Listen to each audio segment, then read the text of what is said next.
Good afternoon. This video is for students in the ENG 162 WC class, and the assignment that is due for this Friday, June 28th, is a topic or sentence outline.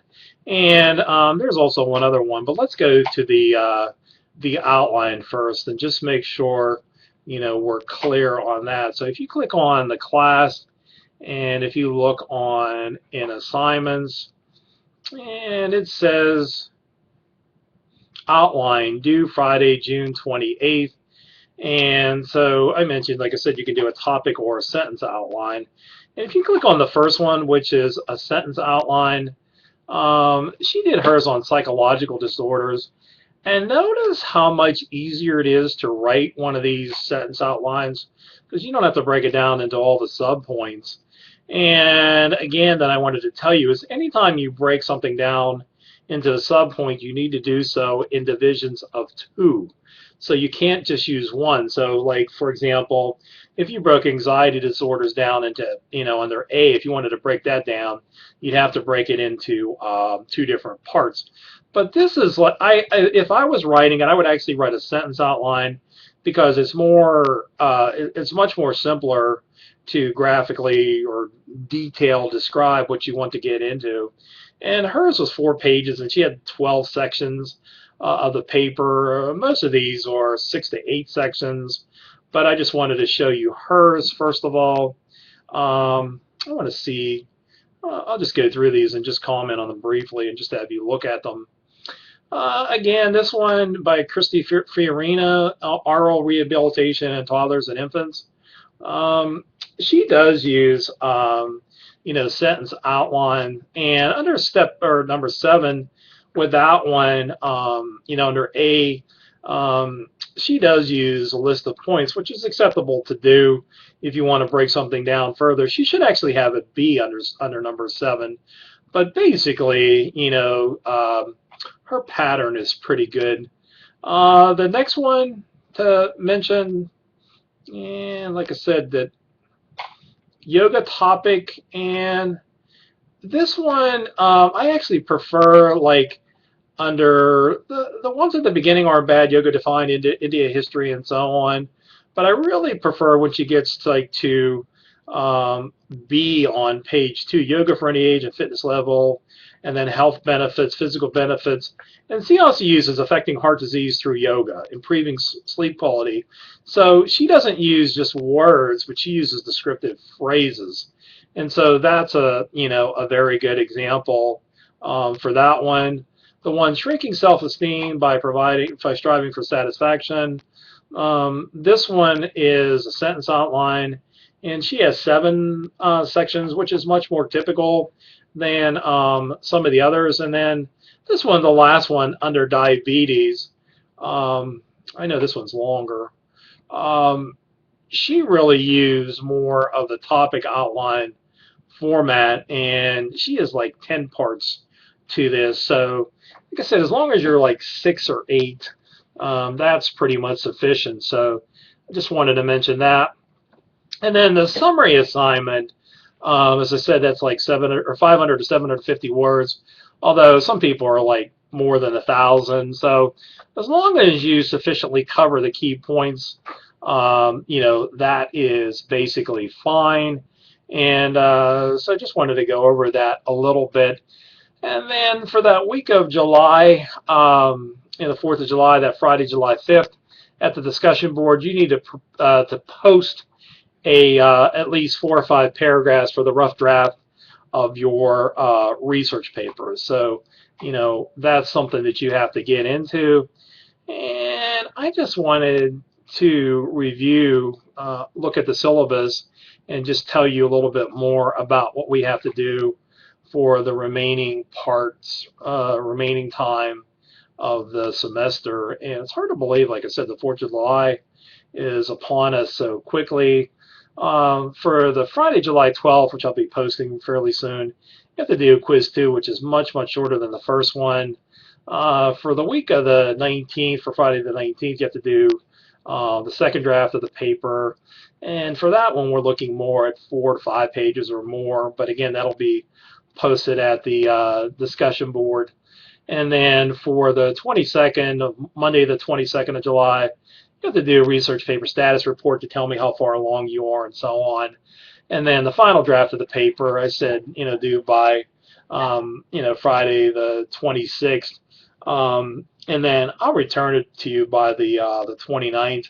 And then if you need to make any changes or if you're between one grade and another, you can do that. You're not required to revise it if you don't want to, but you certainly can.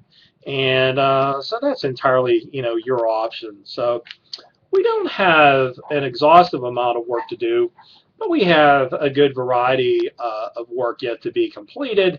And as I said, one of the biggest benefits I feel of this particular class is it makes you more aware of sources that are in the medical field or health and wellness and so on. And then you understand the difference between effective and ineffective sources. And the other point that I feel is really critical when you do research is if you see certain sources coming up over and over again, then you realize that they're good, high-quality sources because authorities and experts feel that they're worth looking at. So you should probably use those sources, or at the very least, look at them. When you get to the end of the semester, when you're submitting the research paper, I just add some suggestions. As much as possible, you should use a variety of sources. You have to use 12 to 15 sources, but certainly you can use more. But obviously, if you can use primary sources such as interviews or surveys, a focus group is like a shorter, limited number of people that you wanted to ask about a certain topic. I had a couple years ago in this class, I had a female student who asked men and women their opinions on weight and the whole topic of weight. And so for her focus group, she did like some people that were cheerleaders, people who were gymnasts, wrestlers, and other people who had to be very much weight conscious. And then she also did a few other people that she chose, but they were more individuals from the ages 16 to 23. And so she was able to find out some good information and incorporated that into her paper. Obviously, you will be using some web sources or websites.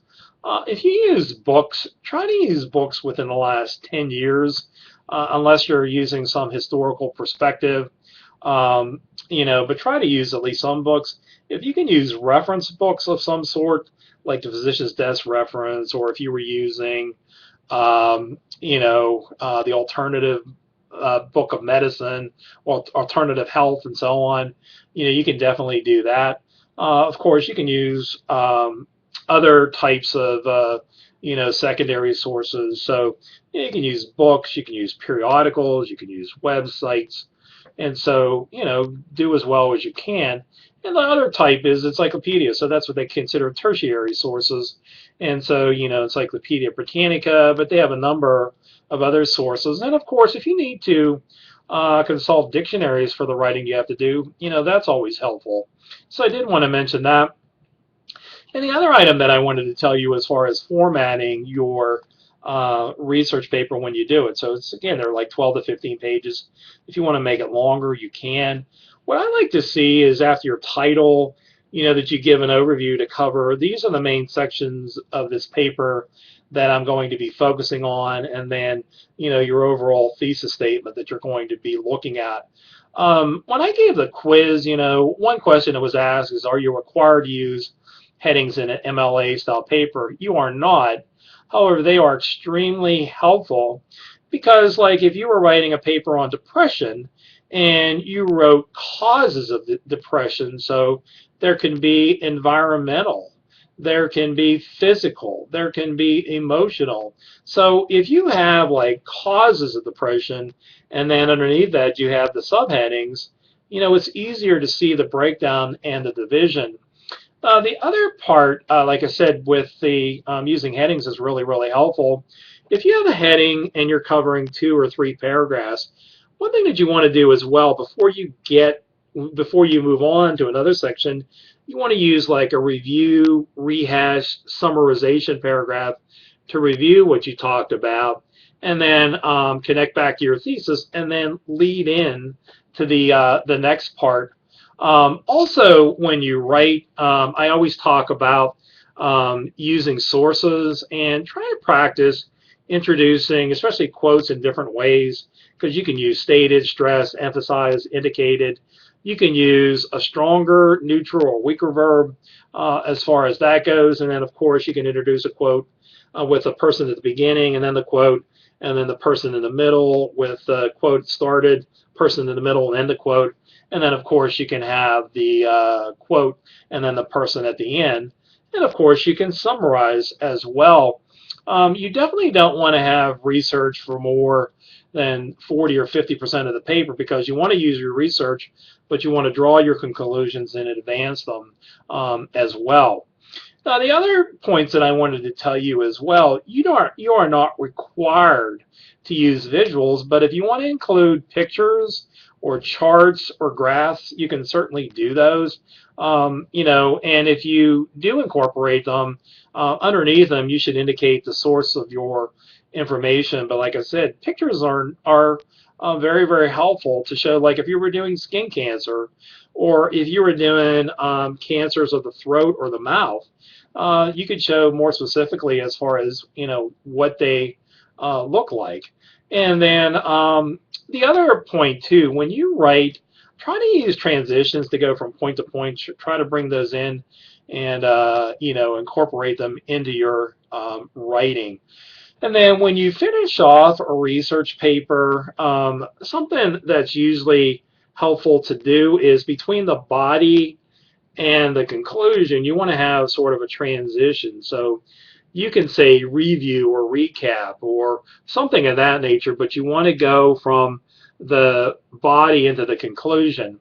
With the conclusion, try to connect back to your thesis statement. If you want to review the main topics you covered, you can. If you want to leave your reader with some final thoughts, you can definitely do that. But there's different options that you have for concluding, but make sure to review and connect back to what you were talking about in your writing. And so then, as I said, you can finish it off, and it's much, much clearer and much more accurate. So, and the other suggestion that I really wanted to stress to you and bring out is the use of examples. Using hypothetical examples is okay, but using real life examples is excellent. And I'll give you a very, very good example. Obviously, spousal abuse or abuse of partner abuse is it happens. And so, it's much more common for male versus female, but it's also more and more common these days for female and male. And I actually had a male student in a class that really came in, and he had, puffed eye, and he had lacerations on the side of his face, and his girlfriend had beaten him up. And so, that's a real good example. And I had a police officer in class, and he said, Mike, he said, you would be surprised how often this happens, but how underreported, it is. And even like if you were writing about prescription drug abuse, there was a speaker at WCCC, and he actually gave an example of a person that was going through medical school, and he had a prescription drug problem, and he went to a hotel for a weekend to drink and party and so on, and he died. But he actually died. He was like crawling. He was walking into the hotel, then he was like fell, and he was literally crawling through the lobby, and he died. And I also had a student in class, a female student, who would, to get these prescription painkillers, she would actually cut herself so she would bleed. And so she would be able to get those. So what I'm just trying to tell you is using examples really does help to clarify, and, it makes the writing much clearer. So anyhow, that's it. I just wanted to give you an overview. Thank you.